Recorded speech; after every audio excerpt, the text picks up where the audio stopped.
Train में उतर गया कुसुम गोया तो और आज मैं हमने बिल्कुल अलग सी लग रही होगी, बिल्कुल अलग हरियाणवी पोशाक में। क्योंकि भाई जब मैंने बेरा लग गया नहीं कि भाई इंटरव्यू इनका करना है, तो मैंने खुद फील होया कि भाई इनका करना तो कुछ अलग पोशाक में और अलग तरीके से करना पड़ेगा। क्योंकि जो इस इंसान तक मैं तो हमने मिलवाऊंगी वो कोई नॉर्मल इंसान को ना। वो भी तो हमने सुना होगा, पढ़ा भी होगा कि भाई राजा हरिश्चंद्र, कर्ण, महर्षि दधीची, जो इनके जो दानवीरों की कहानी तो हमने बहुत सुनी होगी। जब मैं भारत की बात करूं तो रतन टाटा के बारे में भी सारे जानते होंगे कि भाई वे जो है अपनी कमाई का लगभग 60% हिस्सा जो है वो दान कर दिया कर दे। लेकिन जो शख्स मेरे गिल्ला मौजूद है वो भी घाटना है इनता है और हरियाणा के हैं और एक बढ़िया जंगत है चुलकाना दामता है। सारे जानते होंगे, मेरे साइड में है शशिकांत जी मौजूद है, लगभग इनकी वीडियो भी लगातार वायरल होने लग रही है। तो भाई इनसे जानेंगे कि भाई इन्होंने भी बहुत बड़े बड़े फैसले लिए हैं। क्यों कर लिए हैं? परिवार में भी पहले से काम होते आए हैं कि मैं हमने बता दूं कि भाई इन्होंने अपनी कमाई का लगभग 90% जो वो दान कर दिया, अपना शरीर भी दान कर दिया। नुको है कि भाई मेरे बाल आए गले मेरा अंतिम संस्कार होगा। और बड़े बड़े बहुत सारे फैसले लिए हैं, बहुत सारे 5,000 जो है बच्चे गोद लिए हैं जिनकी पढ़ाई का खर्चा, और भी बहुत सारे बड़े बुढ़े हो, बालक हो या फिर कोई भी मंदिर मस्जिद हो, हर चीज खातर जुटे खड़े हैं। और एक बात और बता दूं, ये राजनेता भी है। तो कुछ सवाल है, कड़वे भी है, मिठे भी है, इन तक जानेंगे और पूछेंगे। राम राम जी। पहले तो राम राम लाडो। ठीक सर। राम राम, बहुत बढ़िया। आपकी जो वीडियो वायरल हो रही देखी हमने भी, तो जो ये फैसला लिया है, एक बार तुम बता दो आपका परिवार में कौन कौन है? लाडो, मेरी माँ है, मेरे 2 बेटे हैं, मेरी अर्धांगिनी है। वैसे तो मेरा ज्वाइंट परिवार है। हाँ जी। मेरे चाचे हैं, ताऊ है। हाँ जी। मतलब परिवार हमारा काफ़ी बड़ा है। आहो जी। तो परिवार के सारे बच्चे जो हैं हाँ। मेरे पास ही रहते हैं और मेरी जिम्मेदारी है कि सब बच्चों को साथ लेके चलूँ, सारे परिवार को साथ लेके चलूँ। तो ज्वाइंट फैमिली है हमारी। इकट्ठे रहो सारे। हाँ जी, हाँ जी। अच्छा, जो ये फैसला आपने लिया है, हालांकि 1-2 पॉइंट मैंने शुरू में बताए हैं, आप तो ही पूछेंगे बाकी के। जी। तो परिवार में पहले भी जो आपके पापा है, दादा हैं, वो ऐसा काम कर रहे थे या आपने ही लिया है? मैं कुसुमबान आपको बताना चाहूँगा कि बड़े फैसले सलाह से नहीं लिए जाते। यदि आप सलाह मशवरे में घुस गए तो उसका कबाड़ हो जाएगा। बिल्कुल जी। आप पहले फैसला लो, उसको लागू करो, उसको अनाउंस करो, उसके बाद फिर सलाह लो कि ये फैसला सफल कैसे हो, ठीक कैसे हो। फैसला लेने के बाद ही लोगों को बताना चाहिए। जो पहले सलाह मशवरा में फंस जाते हैं वो बड़े काम नहीं कर पाते, क्योंकि बड़े फैसले में बड़ी सोच चाहिए और सारे परिवार के या सारे जानकार बड़ी सोच वाले लोग नहीं होते। इसलिए फैसले पहले लिए जाते हैं, उनको लागू किया जाता है, फिर सलाह मशवरा करके उसको सफल किया जाता है। मेरा ये मानना है। मैं ये फैसले ले चुका था, सम्मान के लिए परिवार को बताया कि बताओ कैसे करूं। सम्मान देना मेरी पहली ड्यूटी है। सारे परिवार को बहुत सम्मान देता हूं, सारे परिवार को देवी देवताओं की तरह पूजता हूं। तो सम्मान देना, सलाह मशवरा करना ये एक अलग बात है, लेकिन फैसले तो इंडिविजुअली लिए जाते हैं। आप राजनेता तो होए, बीजेपी के वरिष्ठ नेता हो, इसके गेले गेले और क्या काम करो? मैं बिल्डर हूँ, मैं मकान बनाता हूँ, मैं कॉलोनियाँ बसाता हूँ और लोगों को बसाने का काम करता हूँ।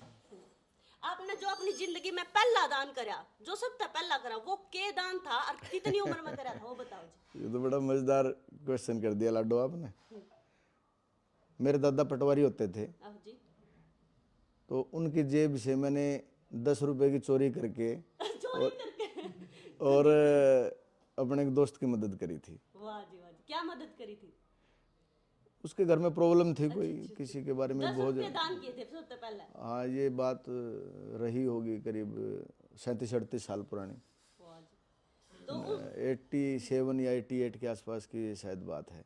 तो मैंने घर में फिर हुआ, मेरे दादाजी ने कहा कि मेरे 10 रुपये, मैं मेरे ऊपर तो कोई ऐसा सोच नहीं सकता, तो बच्चा भी ये 10 रुपये क्या करेगा। उस टाइम 10 रुपये बड़ा अमाउंट होता था। हाँ बिल्कुल जी। हमारे को मतलब रुपया 2 रुपया 98 ऐसे इनमें रहते थे। मैं 87 की बात है ये शायद।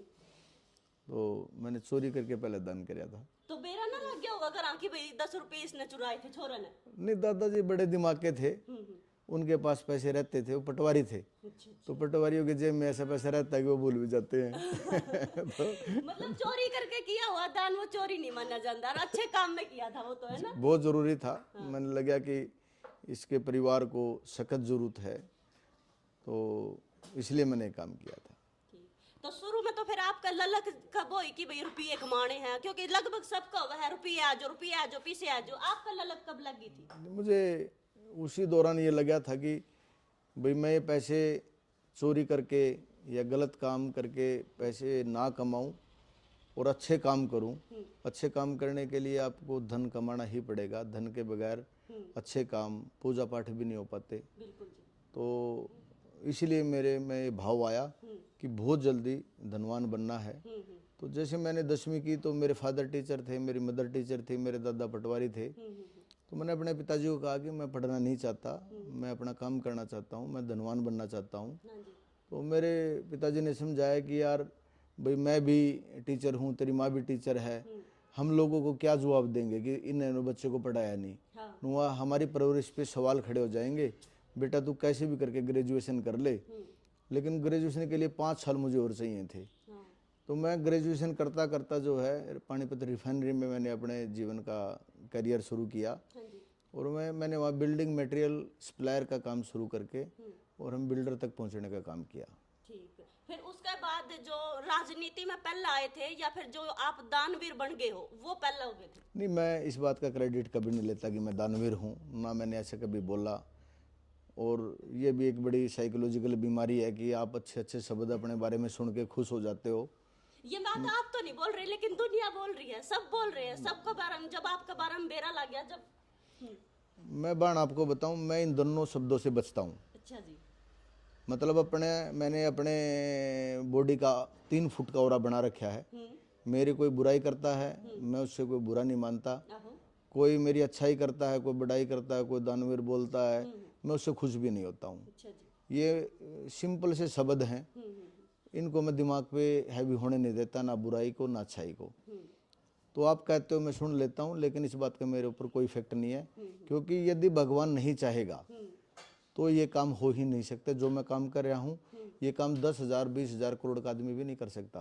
और मैं तो बहुत साधारण से परिवार से हूँ, साधारण सा आदमी हूँ और बहुत कम पैसे हैं, उनमें सारा करने लग रहा हूँ। तो पैसा भी ऊपर वाले का, सोच भी ऊपर वाले की। मैं तो लाइक ए मैसेंजर, मैं तो केवल एक मैसेंजर की तरह हूँ कि भाई कुसुम बहन का सामान देवेंद्र को देना हो तो आपसे लेकर इनको दे दिया। इसमें कोई लंबा चौड़ा काम मुझे अपना नजर आता नहीं। केवल भगवान मेरी वाहवाही करा रहा है, ये मेरे लिए भगवान को थैंकफुल मैं रहता हूँ। सवेरे जब मैं उठता हूँ तो 1-1.25 घंटा भगवान को बहुत थैंक यू बोलता हूँ कि भगवान चौतरफी मौज कर रखी है। इतना बढ़िया शरीर, इतने बढ़िया रिश्ते, इतने बढ़िया दोस्त, इतना धन, इतना प्यार, इतनी वाहवाही, इसके लिए ढेर सारा धन्यवाद। 1-1.25 घंटा करके जब नहाने धोने का अपना प्रोसेस में आता हूँ मैं। अच्छा, जब आपकी वीडियो बहुत सारे देख रहे होंगे, गनखरे कमेंट में नो भी कहेंगे कि भाई जो मतलब कह दे है गनखरे लोग कि भाई जो है ना ज्यादा दान पुण्य कर रहा है, नु सोचा यूं कि भाई मैं बाद में स्वर्ग में जाऊंगा, ऐसा कुछ? मेरा ये मानना है लाडो कि स्वर्ग तो अभी है। अच्छा जी। इस धरती पे तो है ही, लेकिन आज है, अभी है। यदि मैं अभी खुश हूँ तो स्वर्ग में हूँ, और अभी मैं रो रहा हूँ तो मैं नरक में हूँ। तो मैं डेली चेक करता हूँ, डेली चेक करता हूँ कि मैं स्वर्ग में हूँ या नरक हूँ। मैं रोजाना स्वर्ग में जीता हूँ, हर मिनट स्वर्ग में जीता हूँ, क्योंकि मैं हर वक्त खुश रहता हूँ। मैं ऐसा काम करता ही नहीं कि जिसको मन में ये विचार है कि मैंने क्या किया। यदि मैं 1% भी डाउटफुल होता हूँ कि मुझे करना चाहिए या नहीं करना चाहिए, कुछ गलत है, 100 में से 1% भी गलत लगता, मैं करता ही नहीं, उस काम को छेड़ता ही नहीं। अच्छा, नु बताओ सर कि जब ज्यादा धनवान आदमी हो जावा है, जब असली सुख मिला है, या फिर जिस तरीके का आज आप बैठे हो मेरे सामने, यो असली सुख? असली सुख के है? धन का कोई क्राइटेरिया नहीं है, आपको अपनी खुशियों की जिम्मेदारी खुद लेनी पड़ेगी। एक आदमी, आप यदि रिक्शा वाले से बात करो, रिक्शा वाला एक दिन में यदि 1,000 रुपये कमा लेगा, 2,000 रुपये कमा लेगा, तो वो अपने आप को धनवान मानेगा। और मैंने ऐसे बहुत सारे साथियों को देखा है, उनके पास करोड़ों करोड़ों रुपए हैं, लेकिन वो फिर भी टेंशन में है, फिर भी भड़क में है, फिर भी दिक्कत में है। मैं समझाने का भी प्रयास करता हूँ कि आपको अपना मेंटल लेवल सेट करना पड़ेगा, धन का कोई क्राइटेरिया नहीं है। आप जैसे अब मेरे जो लोग कहते हैं आपने 5 साल हो गए भंडारे चलाते हुए जी, मैं कहता हूँ आप भी चला सकते हो। बोले हमारे पास तो पैसा नहीं। मगर कैसी बात कर रहे हो, आपके घर में आटा है, नूले आटे में क्या होता है? आप 1 कटोरी आटे की चिड़िया को, मकोड़े को, कीड़ी को, पशु को, पक्षियों को एक कटोरी आटे की खिलाना शुरू करो ना, एक कटोरी आटे से भी कीड़ी मकोड़े हजारों खा सकते हैं। मैं 2000 लोगों को खिलाता हूँ, आप 10,000 कीड़ी मकोड़ों को खिला सकते हैं। ये आपको अपना मेंटल लेवल सेट करना पड़ेगा, इसका कोई क्राइटेरिया नहीं है। बहुत करने के बाद भी थोड़ा और थोड़ा करने के बाद भी बहुत ज्यादा है। जो आप 2000 लोगों को प्रतिदिन खाना खिला रहे हो उसमें कितनी सच्चाई है जी? आप चेक करो, चैलेंज करो ना। हाँ हम तो आप देख ही आप चैलेंज करो। बिल्कुल लड्डू, मैं एक शब्द भी ऐसा नहीं बोलता कि जो गलत हो, जी क्योंकि मेरा शब्द मेरे लिए बहुत महत्वपूर्ण है। जी मैंने आज कुछ बोल दिया और वो गलत हो गया, जब मेरा शब्द की मैं वैल्यू नहीं मान रहा, आप कैसे मान लोगे, या समाज कैसे मान लेगा, बाकी लोग कैसे मान लेंगे? आप तो झूठ बोलने को नहीं सकते क्योंकि चुलकाना दाम से संबंधित रखा है। अब जो वहां तक रह के भी झूठ बोलेंगे तो भाई फिर तो के कमा जी। जी जी जी। अच्छा जिन्हों बताओ, लोग है ना रुपये ब्याज पे लेकर न अपना नया काम शुरू करा है, जमीन बेच कर ना कुछ धंधा शुरू करा है अपना कि भाई और रुपये कमा सका, लेकिन आपने तो अपनी जमीनें बेच दी। नहीं, करना क्या होता है? मान लिया आपके पास 100 एकड़ जमीन है, क्या करोगे बताना उसका जरा। जो आपने जो जमीन बेची थी, जो एक वाक्य आपके सगे लगटित हुआ था, वो वाला जानना चाहूँ जी मैं। ये तो लड्डी बहुत रूटीन की बातें हैं। मेरे समालखे का एक बच्चा एक्सपायर हो गया था, उसके सर से कैंटर का पहिया उतर गया था। मेरे को बहुत बुरा लगा, मेरा को बहुत पीड़ा हुई ये देख के। तो उस टाइम मेरे पास पैसा नहीं था, तो मेरे पास दो ही ऑप्शन थे, या तो मैं ब्याज पे पैसा उठाऊं या मैं कोई प्रॉपर्टी बेच दूं। तो समालखा मेरे प्लॉट थे, मैंने 82 लाख रुपए के प्लॉट बेच के जो है करीब 20,000 हेलमेट बांटने का काम पुलिस के द्वारा किया। पुलिस को प्रार्थना की हमने, एसपी बहुत अच्छे एसपी थे अजीत शेखावत जी, मैंने उनको अपनी पीड़ा बताई। मैं कहा जी ऐसे बच्चे मर जाते हैं, ये पीड़ादायक बात है, मैं हेलमेट बांटना चाहता हूँ 20,000। तो उन्होंने बहुत कोऑपरेट किया मेरे को, सारी ट्रैफिक पुलिस की जिम्मेदारी लगाई। अच्छा जी। तो 2 महीने के दौरान उन्होंने एक भी चालान नहीं किया हेलमेट के बिना, और 2 महीने लगातार पुलिस ने हेलमेट बांटे वो सारे, पूरे पानीपत जिले में, यूपी में भी गए, हरियाणा में भी गए, सारे हरियाणा में गए।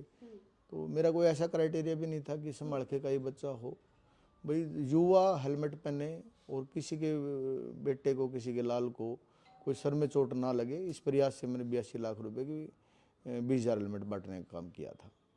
500 बच्चा से लेकर 5,000 बच्चों को गोद लेने तक का जो फैसला लिया। नहीं, ये थोड़ा सा आपको किसी ने गलत बताया, ये मैंने नहीं बोला। अभी करीब 500 सवा 500 बच्चे हमने गोद ले रखे हैं।